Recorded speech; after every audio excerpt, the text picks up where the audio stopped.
సత్య, ఏమిటబ్బా నువ్వు చేస్తున్నది? ఆదర్శం అని పేరు పెట్టుకొని సహాయం చేసేదేమిటి? జనాల్ని భయభ్రాంతులకి లోంచేసి డబ్బు మద్యం ఆశ చూపించి చీర జాకెట్ ఇచ్చి నీలాంటోడు ఓటేయించడానికి నిలబడితే జనాలు భయపడి ఇంటికి వెళ్ళిపోతారు. ఎవ్వరు ఓటేయరు. వెయ్యరా? ఎయ్యరు. ఒప్పుకుంటావా? అలాంటి అసమర్థులకి ఎందుకండి డెమోక్రసీ? ఎందుకండి ఎలక్షన్లో? ఎందుకండి మీలాంటి లీడర్లు? ఒకవైపు ఓటేయడానికి సిగ్గు, ఇంకోవైపు ఓటేయడానికి అలసత్వం చూపించే బుద్ధిమంతులు. దానికి డెమోక్రసీ, ప్రజాప్రభుత్వం అంటారు. మందు, నోటు, బిర్యానీల కోసం ఓటేసే పాపాత్ములు అనంతకాలం ఇలాంటి పాపాత్ములే గెలుస్తారు. ఇలాంటి పాపాత్ములు పాపాలు చేసి సంపాదించిన డబ్బంతా నాలాంటి పాపాత్ములకే ఇస్తారు. నాలాంటి పాపి ఈ డబ్బుని ఈ పాపపు జనాలకే పంచుతాడు. ఇలాంటి పాప ప్రపంచంలో ఇలాంటి పాపులను నమ్మి మీలాంటి పుణ్యాత్ములు నిలబడటమే తప్పు. పోయి ఎలక్షన్లో నిలబడతారంట మీరు. చూడండి, అడవిలో సింహాన్ని మాత్రమే రాజు అంటారు, కుక్కల్ని నక్కల్ని కాదు. నాలాంటోడండి ఎలక్షన్లో నిలబడాల్సింది. నాలాంటి సర్వాధికారి, నాలాంటి డిక్టేటర్, నాలాంటి తెలివైన వాడు నిలబడితే చేస్తారా? మోసం చేస్తే మరణశిక్ష వేస్తాను, దొంగతనం చేస్తే చెయ్యి నరికేస్తాను, రేప్ చేస్తే చర్మం వలిచి చీలేస్తారండి, చీలేస్తారు. ఆ మాదిరి చేస్తే మీరు ఒప్పుకుంటారా?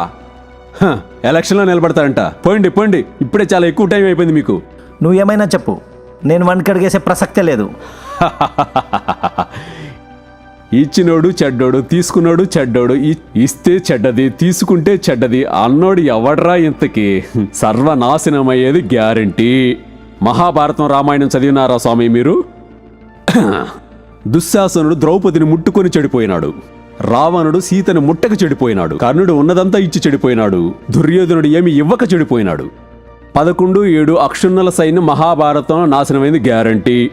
ఇక్కడ ఉన్న సారా బిర్యానీ ఇచ్చి గెలుస్తున్నారు. మీరు ఏమి ఇవ్వక ఓడిపోతున్నారు. అందులో కొంతమంది ముట్టుకొని చెడిపోతున్నారు, కొంతమంది ముట్టుకోక చెడిపోతున్నారు. 7 మంది నిలబడండి, 11 మంది నిలబడండి, ఈ దేశం సర్వనాశనం అవ్వటం గ్యారంటీ. సత్య, అంతా తెలిసే ఇలా మాట్లాడుతున్నావా? మహాభారతం చెప్తున్నావా? ఏమో, నీకు తెలిసింది నువ్వు చెయ్యి. ఇంకా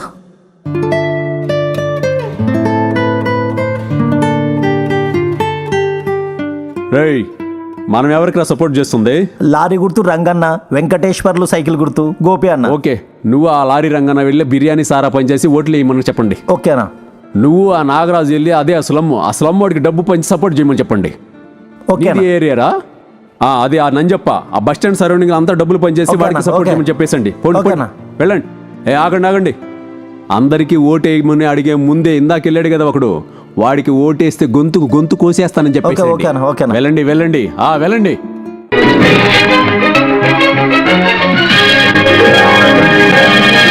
ముఖ్యాంశాలు. సుభాష్ నగరం నుండి స్వతంత్ర అభ్యర్థి అయిన సిద్ధ, గౌరవనీయులైన శ్రీ సోమయ్య అనే ఆయన ఆ నియోజకవర్గం నుండి గెలిచినారు. ఈసారి అందరి అంచనాలు తలకిందులు చేశారు.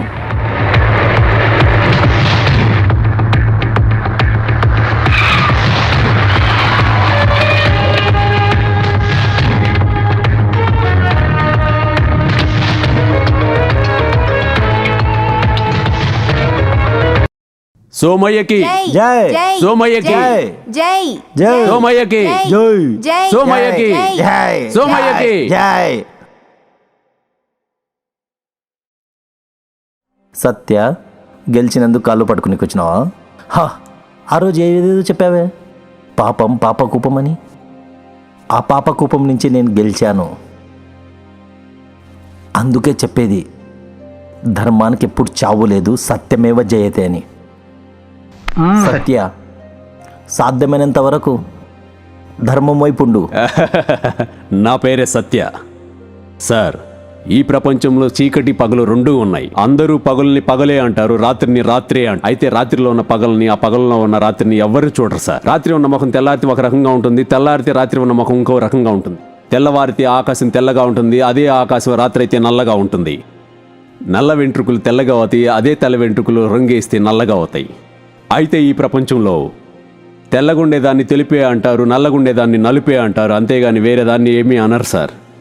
తెలుపులో నలుపుని, నలుపులో తెలుపుని చూడాలి అంటే ఈ కన్నుతోగా సార్. హృదయంలో ఒక కన్నుంటుంది, ఆ కన్నుతో చూస్తే మొత్తం కనపడుతుంది సార్. ట్రై చేయండి ఒకసారి. లోపలనేది నలుపా తెలుపా అనేది కనపడుతుంది మీకు. ఒకసారి వస్తాను.